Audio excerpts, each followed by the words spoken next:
Hey, what's going on, everybody? Welcome back to Guys on Sports, and it's time, baby. Week 15, start of most of you guys' playoffs. I'm here with Rocky. I'm here with Mark.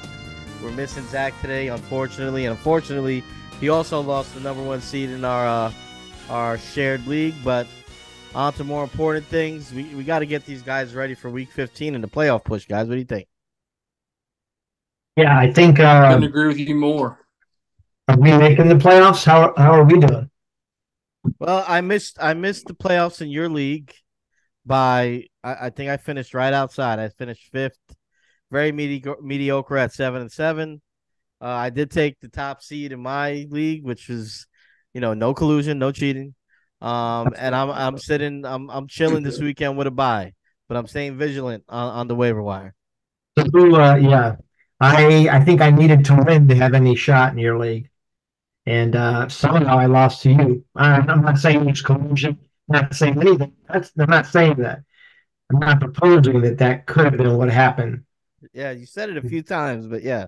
I feel like you were afraid of me because I almost took you down, and I was like barely even trying. I was not afraid of you. I actually didn't check the game all I didn't check the score all day until like I got home at night. So I was pretty comfortable if I had to play this week. Until I seen Tyreek Hill get rolled up on. I was happy to see him come back later in the game. So I'm good now. I'm good. Where are you where are you coming to us live from here, Phil? Are you somewhere in Nova Scotia? Why do you say that? Do you see something Nova Scotian in the background? You look quite bundled up. You It's just a got the, jacket. the jacket on, It's a light jacket. some earmuffs. Well, these are headphones. These are headphones. This is a jacket, No, a it looks like light. Yeah. My earbuds weren't working. Sorry about that. But how about you guys? Did everybody make the playoffs or did everybody miss? So I made it in so two. I One at a time, fellas. Yeah. I made it in two leagues. I did not make it in two leagues. And I made my own championship in the DGen League because I actually went on 5-1 tier at the end of the season. So I'm feeling good about my team, and I think next year I'm gonna hit the playoffs. Good for you, Mark. yeah, 3 out of 4 home leagues.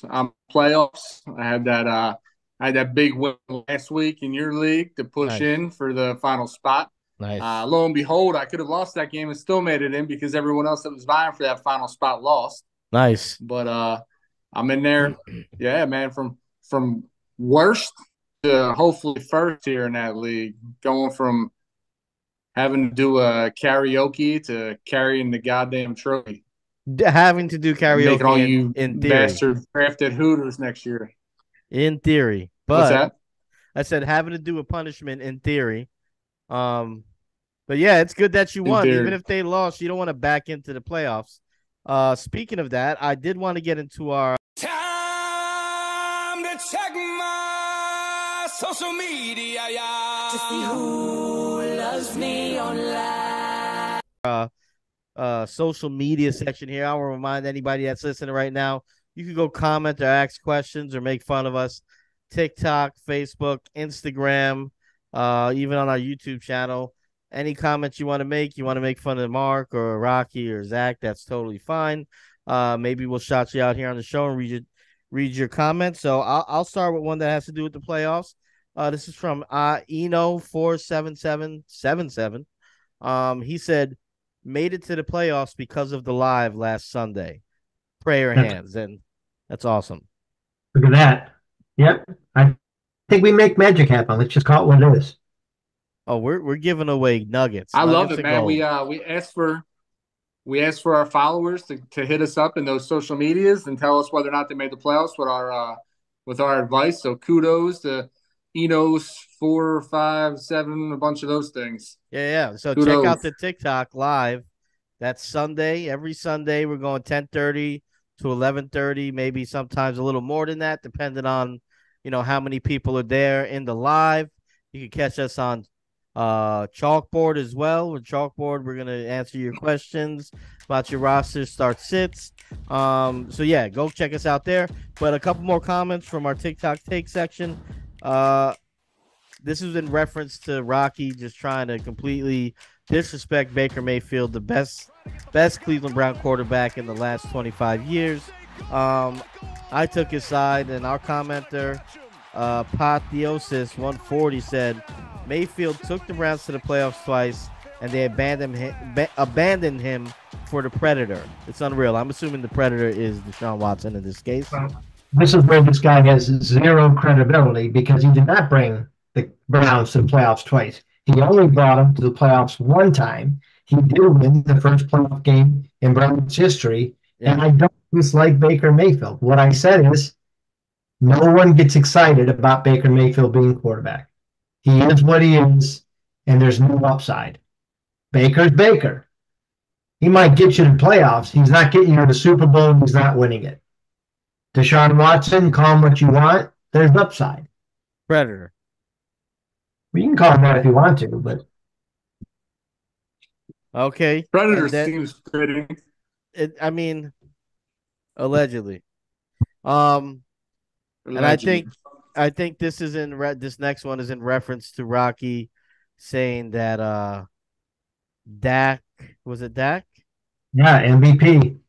Dak for MVP. And this fella sided with my comment. I don't know if he knows it. Hopefully he watched the show and seen what I said. But he said, "Hello, my name is -UE7TC," whatever that means. He says, "Signature win, question mark. Purdy already had that win, 42-19. Yes, indeed he did. Yes, indeed he did." Yeah, but I don't like when you look at the stats, Dak, there's just too much separating Dak and Purdy, I think. Yeah, I mean, Dallas is American, guys. Face it. Sure, maybe. But Purdy won, did he not win as many playoff games as Dak has in his whole career in his first year? I'm recording right now. I mean, the first year that he was drafted with the very last pick in the draft too. Yeah, sorry about that. I just had a rogue fan trying to bust in the room on me, and no autographs. Yeah, but yeah, and Dak had loaded rosters, so I don't want to hear about the loaded roster stuff. Dak has had the best offensive line at some points in his career. He had a prime Ezekiel Elliott. He had a stable of wide receivers. I mean, he's basically had anything you could want. And including probably the best, if not one of the top 3 defensive players in the league the last few years. So I'm not really buying the whole Dak for MVP thing. I mean, I'm just saying they like Dak, and they are looking for a reason. He always has a signature win. He got it on Sunday, defeating the player that is the Philadelphia Eagles, and I think he's going to be in consideration here. I think he'll be in consideration, but I don't know that he deserves it. So guys, if there's nothing else that we can talk about, I think we should talk about Thrive here. Thrive is a great little application there you can download on your phone. And they're doing great things. They're matching deposit bonuses up to $250. They're giving away free fantasy squares. Those are little gimmies on your little your parlays or whatever you want to call them on their app. It's like Mahomes 0.5 yards passing. They're giving you a freebie. Try to entice you to play, and then you get one of those legs for free. I don't know about you guys, but I've tinkered with it a little bit. Super user friendly, easy to find the contest you want to find, and just all around a great little app for fantasy and sports enthusiasts alike to get their hands on and try to explore a little bit. And you love any app that's going to throw some free squares at you too. It's always nice to start off a parlay with a definitive win. Yeah, you want to lay up here and there. You got to take them where you can get them. All right, so with that being said, I know today we're gonna focus on some start sits or fringe players going into your playoff matchups this week, but I did want to go around and see if anybody had any what did we learns for this week. I know there's a few stories going around, some hot button stuff. I know there's some stuff we talked about in the chat before we got on that we wanted to talk about, so I wanted to put it to the group and see if there's any what did we learn today.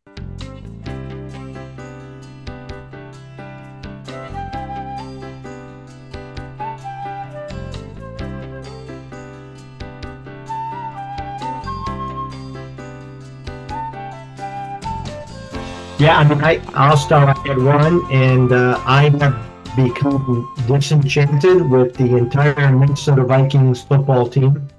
Their last 3 games, they put up 20, 10, and 3 points. The offense that we thought was going to work with Dobbs, I think maybe we're starting to figure out why Dobbs has always been a backup. He's a good quarterback. He has a purpose, but teams have been figuring out a way to stop that team.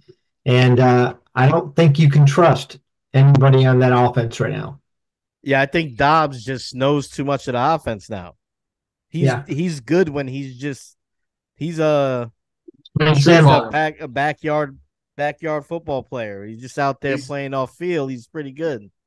Now he's an end one football player. Yeah, that's what he is. Yep.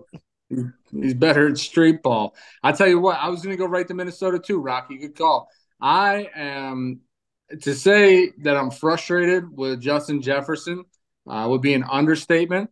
The guy comes back, immediately gets 2 catches for 27 yards, takes a hit, albeit a decent hit, but to not get up from that hit, something's going on in Minnesota where he is not happy.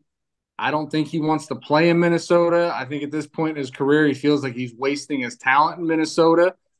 I just don't think this is the way that you get out of town if you want to get out of town by not getting on the field. The James Harden. I know we brought in the. I know we brought in the question, how long he stayed out with that first injury, and then he comes back and, I mean, you're a wide receiver in the NFL. You got to be able to take those hits across the middle like that. Yeah, but I think what he's thinking is, what am I playing for? I'm a free agent. I don't know if I want to stay here. They don't look like they're going to make the playoffs the way they're playing. Yeah, I mean, you need to believe that's accurate, but he might just be saving the miles on his body. For who? For what? That's what he's playing like. Yeah. Yeah. Well, I'll say this about the Vikings. I think they were part of probably the greatest cover in NFL history. They were a -2.5, and they were one of my picks this week, and they covered by hook or by crook. They covered that 2.5 with one lonely field goal, the greatest cover in NFL history. So I can't be too mad at the Vikings this week, but I do want to rant a little bit, and I think you guys are going to agree with me. I think we may have seen what has been it feels like a widely kept secret about the biggest prima donna in football. And Patrick Mahomes really did not show well this weekend. I mean, the way he reacted, the whole team, the way they reacted to that call, and just the complete lack of maturity in class for Mahomes to say what he said to Josh Allen in the middle of the field, knowing that there's audio, knowing people are going to be watching it. To me, was just tasteless, classless, and wow, I just lost a lot of respect for Patrick Mahomes in that moment. Yeah, that whole scenario there to me was odd too. That exchange with Josh Allen, because he kind of chewed in Josh Allen's ear like they talk every day. It was one of those things like he didn't relish the opportunity to be like, "Hey, Josh, great game, man. You're a fantastic quarterback." A lot of times those guys give each other respect there, and he was just kind of like, "Worst call ever. This is ridiculous." I don't know. I feel like maybe the pop culture might be rubbing on him a little bit. I mean, I think he could have shook that off. You know what I mean? And I think he went a little too swifty there. I think he came off a whole lot more like his brother and his wife than a quarterback than a quarterback that you want to lead your team. I mean, the greatest quarterback in the history of the NFL, yes, I'm talking about Otto Graham, would never have done anything like that. Never would have, like, lost in that fashion. And I don't understand. I don't know that Kadarius was asking the ref whether he was offsides. First of all, I watched that video a couple times. I'm not really sure what we're seeing. I know one thing: you got to know what's offside. You're an NFL player making what, at least $1 million a year. It is your responsibility to know if you're off. And he wasn't a little offside. He was almost a half a yard. He was the most offside you could be. Yeah, it was clear that we call that. And not the ref's responsibility. Now they do it most of the time. And maybe he was checking with the ref, but the ref, that's not their primary responsibility. He might not have seen him. That's on the player. You got to call your guy out on that, or don't say anything. Like I said, I'll reiterate, classless.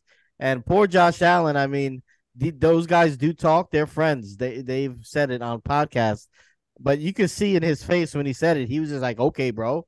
Like, yeah, what do you say right there? Like, all right, there's nothing to say. Respond. How do you respond to that? Yeah. Well, what's so weird is that it's a rule, and it's an enforceable rule by penalty yards. And to come out now and say, "Oh, all rules should have gray areas," to me, it's just a slippery slope, man. We've already done it with quarterback hits. We've already done it with, catch completions through to the ground. Now we're going to start getting ticky-tack with offside. So now it's going to be on the ref to decide whether or not they want to let the offside go? Hey, I don't get it, man. I just don't get it. NFL warned the players this year they were going to start calling it. Last year, they only called it 2 times. The year before that, they only called it once. This time, they've already called it 11 times in the season. So it's not that they haven't been warned. It's not that they haven't been calling it. It is what it is, man. Like, he was offsides. Suck it up, man. Hey, Andy Reid. What's next? Patrick Mahomes. Check it out. Right here. Here's the deal. You guys benefited from calls like that all the time. You should have lost to the Jets earlier this year. You probably shouldn't have won the Super Bowl in the fashion you did because of a questionable call that if they wanted to say, hey, you don't call that call at this time of the game, you shouldn't have got the benefit of that. You just got to roll with the punches. It happens for you sometimes. Sometimes it goes against you to cry about it, especially when you've won as much as you have. I mean, it's just it just leaves a sour taste in my mouth. Yeah, I agree. I agree. And to leave calls to the discretion of referees is not where you want to go with rules in a professional league. I'm sorry. I mean, what's next? It's going to be the ref's responsibility to have the wide receiver step back when the end of the line, is on the line of scrimmage. It's just, I don't like it. I didn't like any of it. I was really confused by it. I was surprised he was so pissed off because to me, if I'm Mahomes there, I'm on Kadarius Toney about that. Like, dude, what are you doing, man? You clearly see where the ball is. Like, what? Yeah. What's your deal? Well, you need Kadarius glasses. Toney's an idiot. Well, the thing should you have stayed in school longer and taken another goddamn math course? I mean, what's his problem? We've all seen what's his problem over there? We've all seen questions around late hits of a quarterback. We've all seen questions around pass interference, even some questionable holding calls, or did you miss a hold? Like, you get those. There is gray areas in those. Offsides and that offsides, there's no gray. You should have grabbed. You know what a team leader would have done? He would have grabbed Kadarius Toney by the head, and he would have talked to him and said, "Listen, punk, figure this out, man. You're in the NFL." Like, he could have come off looking great. Hey, man, I'm not making excuses. Bad calls happen all the time. Kadarius should have been on. I don't know, man. It's a bad look. It is a bad look. And another bad look, and we'll deviate. We'll move on from that. Sorry, Mark, but we'll deviate a little bit from the NFL. I think we just had to mention this. But, man, I've defended this guy a lot because I like, a little playing on the edge a little bit. and kind of roughing guys up. But man, let's keep this short, especially you, Rocky. But Draymond Green, I'm sorry, but I had to mention this, and I I can't with the guy anymore. And it seems like Adam Silver can't either, because it just came down about an hour ago that they have indefinitely suspended Draymond Green from the NBA. Draymond Green should not be a player in the NBA if he can't control his outbursts. He's been doing it now his entire career. Even worse, he did it at Michigan State. I got into an argument and banned on Twitter with arguing with his mom about it. This is who Draymond is. He has always been this player. It's Yeah. getting worse as his skills deteriorate and as he actually is getting beat more and more. It's getting worse. But what the worst part about this is, and if you watch that back, right? A, flagrant, B, completely blatant, and C, the face that he makes when he does it basically says, I know what I'm doing. I don't give a shit what I'm doing. If you want to call this when I do it, do it. But I have no respect towards this player whatsoever, and I don't care what the consequence is of me throwing my hands at this dude's head. It was, to me, it looked like a blatant lack of control. And as a professional, you've got to be able to control yourselves in those kinds of settings. And Draymond, I don't know what's going on with him, man. Did he play football for a short period of time? Oh, Because listen, this the dude is guy, presenting like it's real. It's he's real presenting like simple. CTE. The guy, right? The guy cannot control his emotions. It's not about his body. He's trying to hit the guy. He can't control his emotions, and he, like you said, right? He has gotten out of control. That was forget about flagrant. That was assault. That's assault. He punched the guy in the face unprovoked Yeah. on a basketball court, and man, I like I said, I liked the guy for a while because he played with an edge. Some of the stuff was a little, too far, but I still felt like it's cheeky. It's a little reminds you of Dennis Rodman, Bill Paxton, Lambeer, some of those guys. And I think he's kind of crossed into another realm, especially with this last thing. And I applaud Adam Silver for suspending him. I think it's about time somebody kind of drew a line in the sand with Draymond and other players that want to follow in his footsteps, i.e., what's the guy Dylan, whatever his name is. What's his name again? The guy, this other sucky guy, Dylan Brooks. Dylan Brooks, yeah, who's basically trying to follow in his footsteps. I'm glad that Silver's kind of trying to put a stop to that. Listen, he's been this way. 2016 playoffs against the Cavaliers, he fell on the ground and tried to play speed bag with LeBron's penis. Like, the guy's got an issue. Like, he just can't control emotions. I don't know if I love the visual there, but yeah, I got you. There, man. All right. Anything else that we learned? Seems like something Dwight Howard would beg for. Did we learn anything else that's worth mentioning, or should we move on to our playoff push, our playoff, whatever we're calling it? Let's move on to our playoff push. All right. So here we go. We don't have a segue for this one yet, but we'll call this our playoff push. And like I said before, we're gonna get right into it. We got a list of some players here that these are not your must starts. You got not even thinking about it. These are more like guys that if you've rostered them the last third of the season, have been in and out of your lineup, or maybe guys that are trending downwards, or maybe guys that are trending up. Just guys that are not a short thing. So we'll just throw names out, and then maybe do we want to establish an order here, or do we want to kind of just go wild, wild west? Let's go. Mark's going to throw out the names. So, Bill, why don't you go first? I'll go next, and then we'll land back at Mark. Are you throwing out the names, Mark? You might as well. You got I think Rocky's saying that you guys each say what you're thinking first, and then or do you want me to just throw out some names, Rock? No, you could go off the list. I'm saying I think he was saying we'll go in that order since you're throwing out the names, right? Bill, back to you so you can cue the next player up afterwards. Go ahead, Mark. You Throw the name out. All right. So let's start off with saying if you're in the fantasy playoffs this week and you're looking at these matchups, you're not feeling Congratulations. so hot about your quarterbacks this week, man. The quarterback situation this week kind of sucks, man.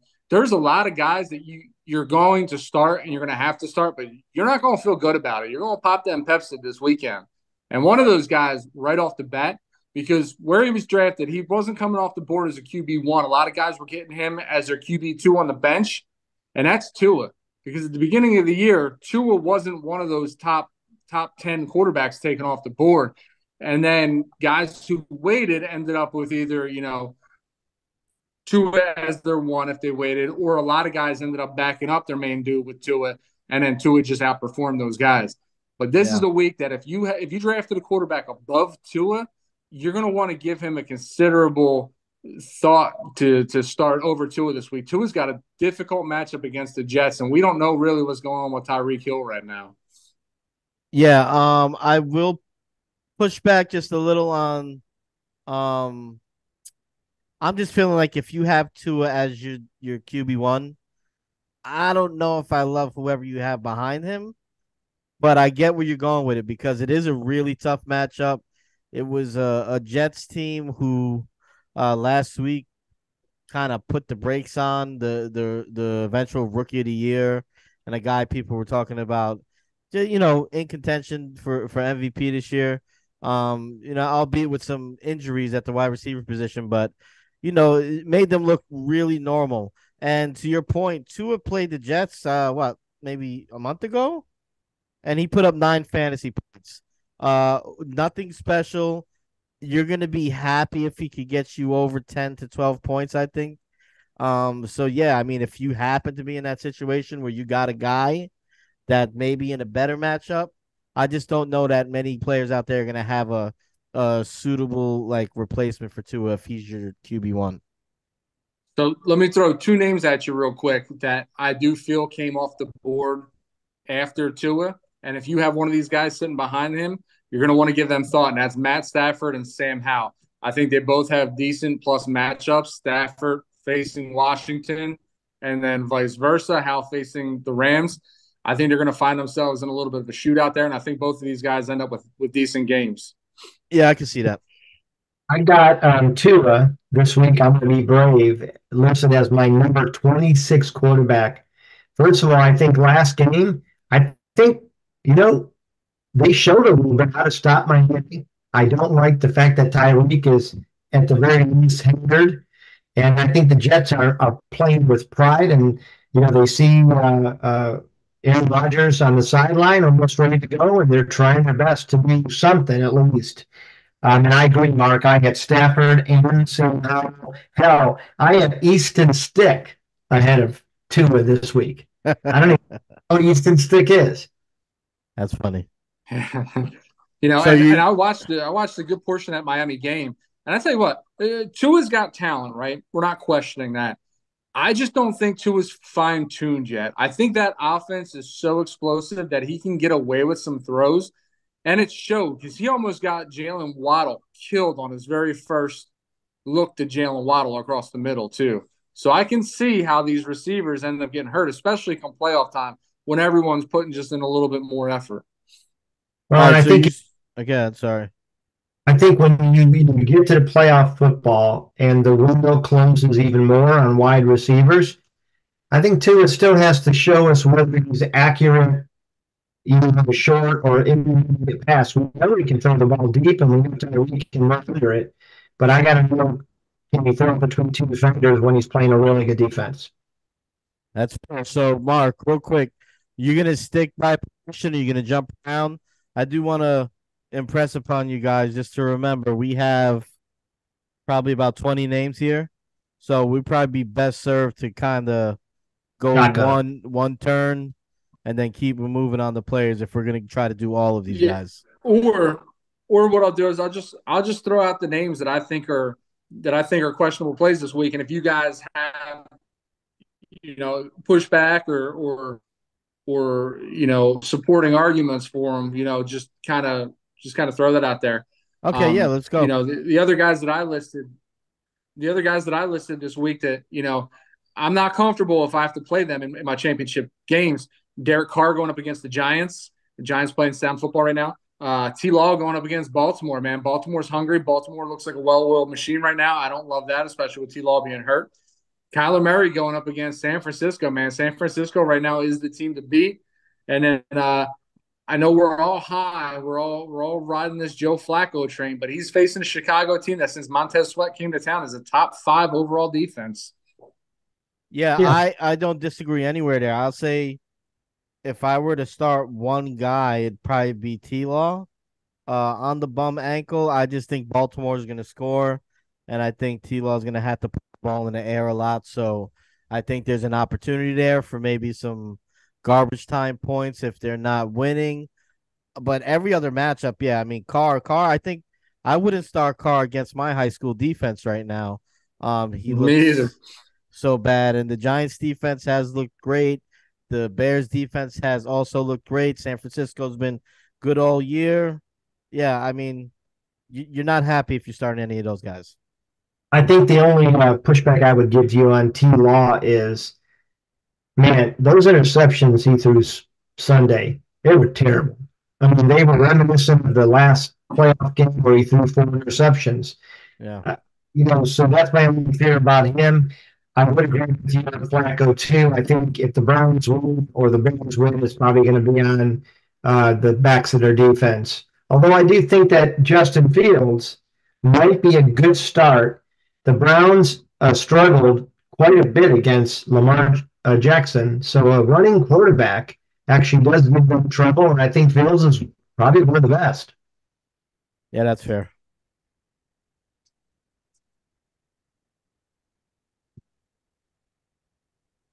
A lot of silence here. Mark. Yo. But you're doing the names. Oh, are we moving on to? I wasn't sure if we were if you're going to segue or not, but I guess we're going to move on to running back then. No, yeah, you're leading it, baby. You got it. All right. So running back again, we rode the backs of some of these guys into the playoffs, but come this week where there's a lot of championship games, and then in home leagues it's usually first round of playoffs. Some guys that you're not super thrilled about their matchups. I'm going to say right out of the gate, man, James Cook, I love the way he's looked lately, but he's facing that Dallas defense that's stingy against the run. Yeah, James Conner facing off against San Fran. I think you just forget about James Conner. Yep. Travis Etienne hindered facing that Baltimore defense again. I think that's a matchup that you're not thrilled about. And actually, the other one that I stuck on there, I meant to throw in the other column. I actually like his matchup. But what do you guys think about those 3? I would say, yeah, Connor. Forget about Connor. I have a little bit of optimism with Etienne, especially if he's kind of been your RB2 all year. If he's in your flex and you got another option, then maybe it's different. And then who was it against Dallas? I'm sorry. Against Dallas is James Cook. James Cook, yeah. I actually like James Cook. I don't think he's gonna have the week he had last week, but I think they're starting to finally realize that he's a gamer. I do think they'll find ways to get him the ball. I guess I am worried about the run defense per se, but if they could, yeah, you know what? I convinced myself. I don't love the James Cook matchup. There's another one that several people have been writing as far as running back, somebody that you probably picked up mid-season or early season was Jerome Ford, but I've got listed as my 20th running back. Like said, if he gets fantasy points, he's going to have to do a breakaway run because I just don't think there's going to be a lot of room there.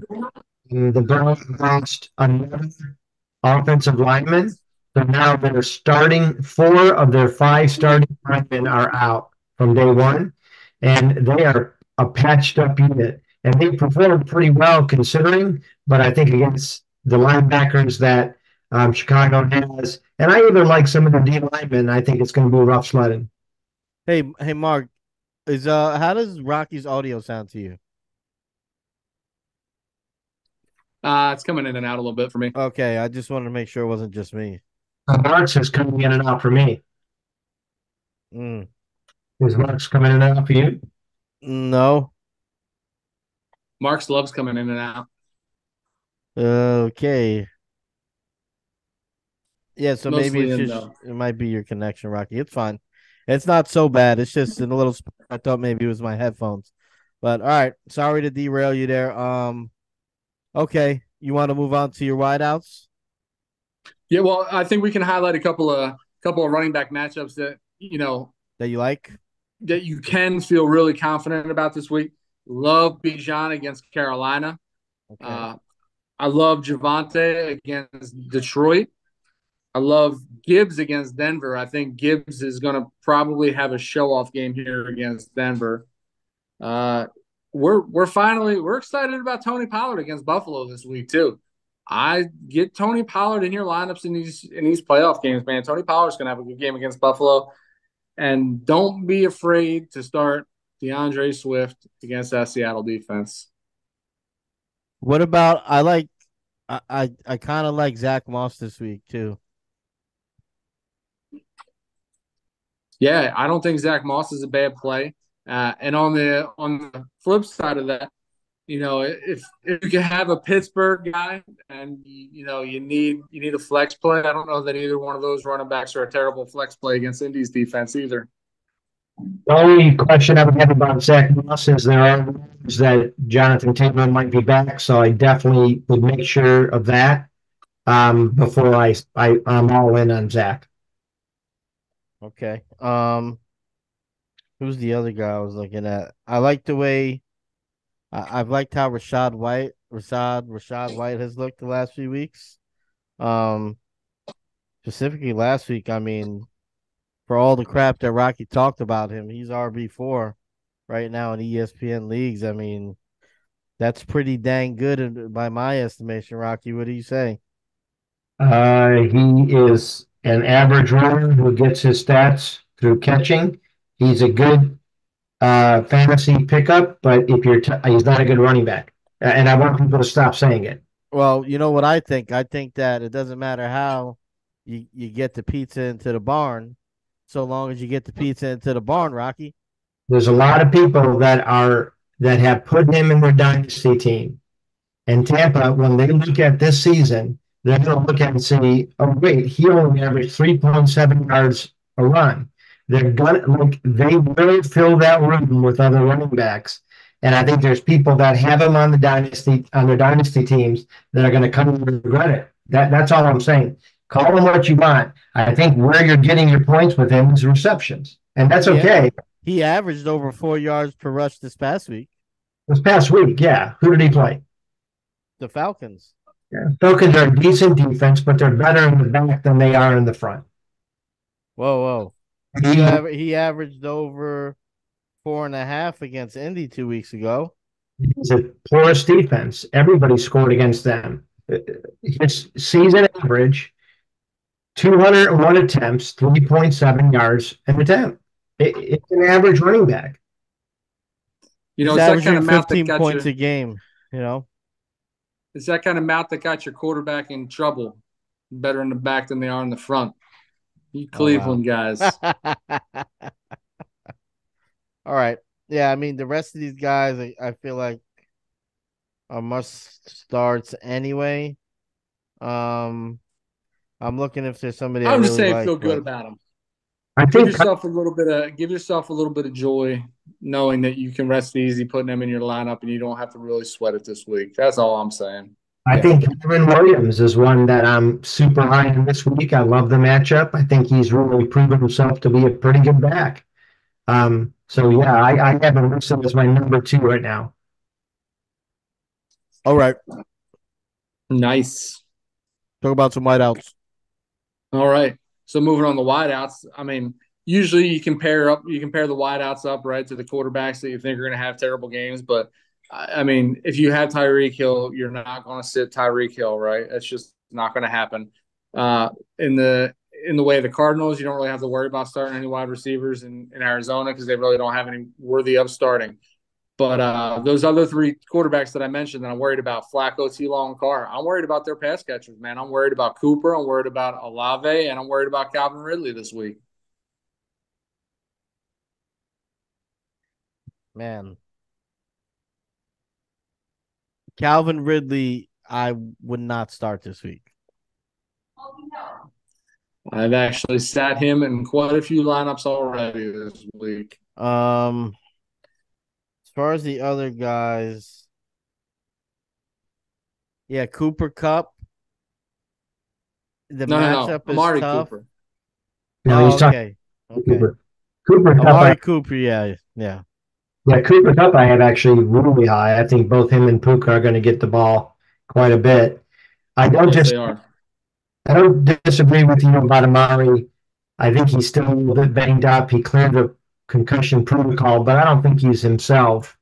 And it seemed like he went down a little bit easier last week.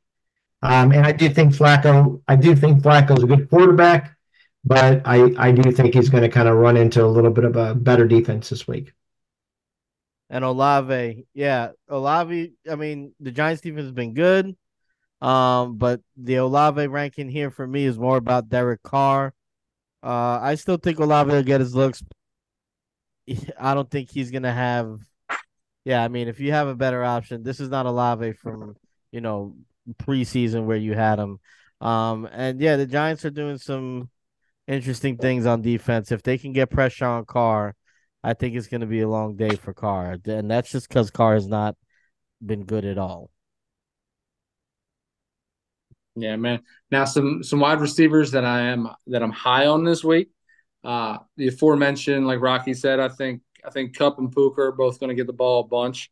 On the flip side of that, I think Terry McLaurin is going to be featured a lot versus the Rams. On the flip side of that ball, you're happy about Stephon Diggs going up against Dallas, drawing the round blend. I think Diggs is going to show him up. DK against Philly. We saw what CD did to Philly last week. I think DK is going to blueprint that. I'm happy with the Falcons receivers going up against Carolina. I like both Pitts and London. I like the Raiders receivers going up against the Chargers and that course defense. But one guy that I think that we can really finally count on this week, Mr. Garrett Wilson. I think Garrett Wilson is going to bring it home for us this week. I love his matchup against Miami. I think Zach Wilson might be his last start this year. I think he's going to have to get the ball in the air a bunch. And I'm telling you, we can finally rely on Garrett Wilson. I agree. They look good. Like they were finally on the same last week. I love your call. With the Chargers secondary. I mean, I'd start my grandmother against the Chargers secondary right now. And I might start her against the Eagles secondary as well. So I think DK Metcalf's gonna eat this week.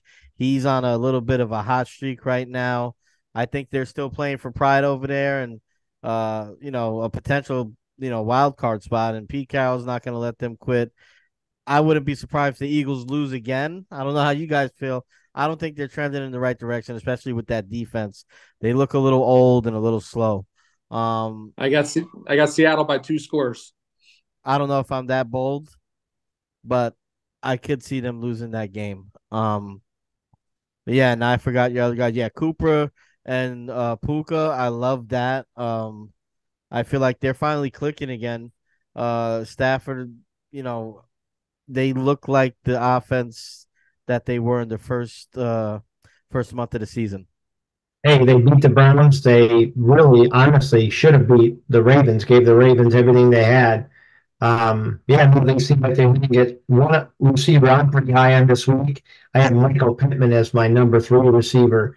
I think he's kind of coming to his own. Gardner Minshaw's a little bit of a Brett Favre-esque, but I think Pittman's going to have a good week. Okay, Mark. I see that you had Pitts in London here. Do you still feel you feel strongly about them or? Yeah, I do. I like the matchup this week that they have against Carolina. I didn't really highlight any tight ends other than Pitts on here because we know who the tight end studs are. You're going to play all the tight end studs because there's such a disparity of tight end anyway. I mean, you're not going to get cute, and you're not going to start Mike Gesicki because you have a feeling that New England's going to utilize their two tight end sets against Kansas City. You're not going to get cutesy like that at all. One to avoid, I'd probably avoid McBride against San Francisco's defense. Okay. But those other guys, Ferguson's going to eat, Ingram's going to eat, Likely's going to eat, Kmet's going to do well. If Cleveland does move the ball at all, it'll probably be through Njoku. Hawkinson, you got to like Hawkinson. You got to like Laporta. You know what I mean? I think all your regular mainstay tight ends, you're not going to get cute and start a backup tight end this week. I think Jacoby Myers is a guy, specifically against that Chargers secondary, that might be in line to kind of give you that week that you've had from him a few times this year. Adams is going to get a lot of attention. Myers is going to be working inside the field and probably some one-on-ones, and he's shown that he could take advantage of that. I like Myers this week. I'm going to push a little bit, and I know that we kind of went between tight ends and wide receivers, but I want to read off some stats. 6 for 58 and a touchdown, 7 for 56, 6 for 59. Then there was a game where it was 2 for 17 yards, but that was with 4 drop passes that were in his hands. And the air yards for those passes were almost 60 yards. And then last week he finally broke out 6 for 91 and 2 touchdowns. That's David Njoku, and I think he's starting to work himself into the tight end that the Browns envisioned when he decided to pay him $14 million. Flacco had good chemistry. And he's really he has not, again, he had that one game with the drops. Other than that, he's had at least 6 receptions and at least 55 yards every game. So I think he's somebody who, maybe you can start and feel good about. You know what they say? Year 6 is the breakout year for tight ends. You say that. You said that's a big tight end year. Oh boy! All right. So if we got nothing else, then is there anybody else like in your guys' mind, one final player that you just think is gonna go off? And obviously, let's not say McCaffrey, but just the guy that you feel really strongly about, that you got an inkling about, that maybe you'd fire up in your flex this week, if you had him on your roster. I think the one that I've been looking at is another guy that's been trending up, and that's Evan Ingram. I think he's got a pretty good connection with T-Law. I think that Baltimore is susceptible to tight end play, and I think that T-Law is going to be getting rid of that ball pretty quick. So I think Ingram is going to be a pretty good start in your flex. What about you, Mark? If I'm picking up what you're putting down here, Phil, I think you're telling us to get bold here. And I like where you're going. And I am going to get bold. I'm going to get real bold. Well, you're going to get crazy bold. We're going to get bold next. The guy that you can be comfortable with. Oh no, we're getting crazy here. We're going Garrett Wilson, double-digit receptions. He's going to put up $160 and 2 tutties. Oh, so you're getting bold ahead of time? Is that what you're doing? Or you getting bold twice? Are we still doing getting bold? No, it wasn't getting bold, but I guess I'll get bold twice. That's fine. All right. So, all right, you guys ready? Here's my flex guy to start if you have him this week. We were just talking about the bad secondaries. And here's a blast from the past. I'm gonna say fire up Tyler Lockett this week. Fire up Tyler Lockett. The same way I said that Devontae Adams is going to draw a lot of attention from a Packers secondary. I think they're going to have their hands full with Metcalf, Jackson Smith, and Njoku, whatever his name is starting to flash a little bit. I think Tyler Lockett is going to have a field day with that slot and that what's the other guy's name, that paper cornerback they have over there in Dallas, Trayvon Diggs. Deron Bland? No, not him. Him too. But give me Tyler Lockett for a big day. I'm not getting bold yet. I have another player in mind, but If you have Tyler Lockett, seriously, maybe give it a second glance, stick him in your flex, Don't be shy about it. Why does Mark keep going? You all I right? don't know, man. It keeps cutting out. I think it's my Wi-Fi. All right, so now we'll get bold. I've got it, man. Okay. I've got it. This is the guy. And you know what? I'm starting to believe, man. Starting to believe that the New York Giants have found their quarterback of the future. Organized crime was down to an incredible level during Sunday games. They're all watching. Tommy Cutlets. Tommy Cutlets is going to run a touchdown and throw for 300 yards. They are going to beat the New Orleans Saints. And they're going to take the 7th spot in the playoff race this week. It's all going to happen. About 20 things have got to happen. Tampa's got to lose. Atlanta's got to lose. It's all going to happen. You know why? The guy prays to the saints. Tommy Cutlets, he's a good Christian Catholic boy. God's going to work it out, man. God's going to work it out. God's gonna work it out. I like that, Rocky.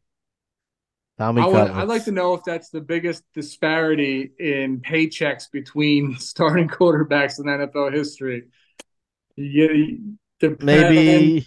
They're Matt paying Flynn and dimes. Russell Wilson. They're paying dimes like Tony Stark, and they're paying DeVito like Tony Danza. It's ridiculous. Wait, dude, don't disrespect Tony Danza. Who's the boss, man? That's a good show. Come on. Yeah, I don't like that. I don't like you throwing Tony Danza under the bus.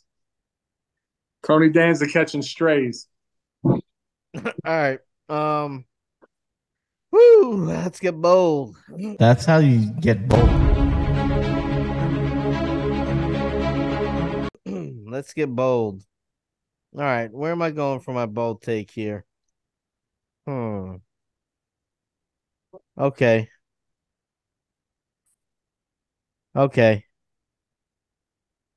I'm going Joe Mixon. I'm going 150 yards rushing, 2 total touchdowns for Mr. Joe Mixon. That probably equals up to about 30 fantasy points, right? Something like that, more or less. About 12. More or less. 12, and you got 15. Yeah, let's go 30 fantasy points, 150 yards. That's rushing yards. And 2 tutties. I like that. I like that. Joe Mixon. I like it. Better than the average Joe. Yeah, he's looked good lately. Yeah, it's been slightly better than average Joe this year. What do you got, Mark? You're tapped out on you blew your wad? No, man, I look bold. I'll get bold again. So Kyle Pitts, you could probably have a go bold segment with Kyle Pitts and call for 3 receptions for 40 yards, right? That'd be going bold this year with Kyle Pitts. Yeah. He's going to have 7. He's going to have 7 receptions. Okay. He's going to have about 118 yards, and he's going to find pay dirt once again this week. That's what, the 3rd time in his career? What's that? Is that like the 3rd touchdown of his career? I don't think he's got many. He's averaging one per 7 season. Catches, I think that doubles his reception total. All right, Kyle Pitts. All right, well, guys, that is the show. That's our bold take. Zach, we missed you. I don't know why you couldn't just get on the video, but hey. Zach's at ice. Yeah. Hey, good. Oh, he's at ice? Yeah. My daughter's going to ice tomorrow, so hope you have fun, Zach. Listen, hey, we love you guys. I'm glad you tuned in. Good luck to everybody with your playoff matchups. If you've gotten this far, if you've watched us, you're welcome. So please check us out TikTok Sundays at 10:30 a.m. Let us help you get your lineups right. You can like and subscribe this video. Follow us, please. You can check us on all socials at GOM Podcast and listen to us wherever you listen to podcasts. We love you. Thank you. Good luck. Peace. Peace.